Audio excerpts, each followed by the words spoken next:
I want to talk about how do we actually live out kind of a sentence I said last week where feelings are data, our emotions are data, they're not directives. How do we live that out? And then how do we foster emotional maturity in ourselves and in our friends, in our culture? What do we do? Let's kick it off. This is the Joe Martino Show. All right, welcome back. Last week I talked about how bad a metric how you felt in a conversation is. In other words, just because you felt bad or I felt bad or the person we're talking to felt bad in a conversation, that doesn't mean the conversation went badly. That's a bad metric. And I kind of dance around the idea of we have to talk about what does emotional maturity looks like and what has happened. Why have we come to this place where emotions seem to drive the show, consequences of it, we're lonely, all of those things. I think one of the things that happened is we no longer have a very cohesive definition of what does it mean to foster emotional maturity.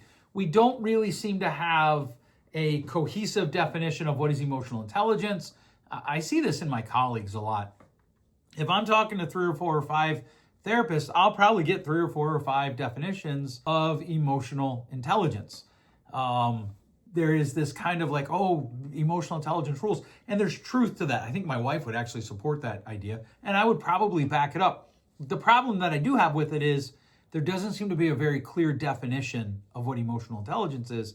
And that definition gets even more murky or less clear when we start talking about what is emotional maturity. And part of that is we've had a cultural shift, a cultural swing, generations that have come before us. We accuse them of saying, ignore your feelings. Maybe that's true. Maybe it isn't. I don't know. I think it's often easy to look at the generations that isn't ours and accuse them of things that are really just our way of making sense of what we can see, which is often disparate pieces of information. There's an ancient writer who said that only fools look at the old times and say, why aren't days today as good as they used to be? And why do only fools look at other generations and judge them? And I don't want to be a fool. So I'm going to try to not do that and at the same time make observations. But today we've kind of gotten to obey your feelings. And again, that's probably overstating it. I don't know that anybody would outright say obey your feelings. But if you notice the last few weeks, we started out, why does accountability feel like an attack? Why does accountability, someone calling me to question, feel like they're attacking me often? Then we talked about why is it such a bad metric to say how you felt is the thing that determines whether or not the conversation was good.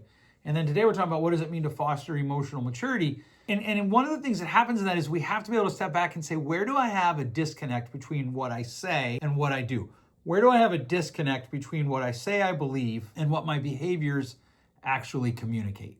When we can get there, we start to develop what is emotional maturity without having yet defined it. So let's go ahead and define it. Let's just start with a definition, and then we're going to kick off how do we foster it. Emotional maturity is the ability to experience strong emotions without being controlled by them, to have all the big emotions and bring harm to no one.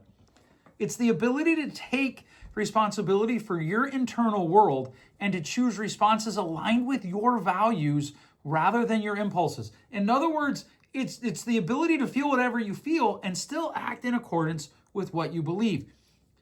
When you can do that, emotional maturity is feeling deeply without reacting automatically.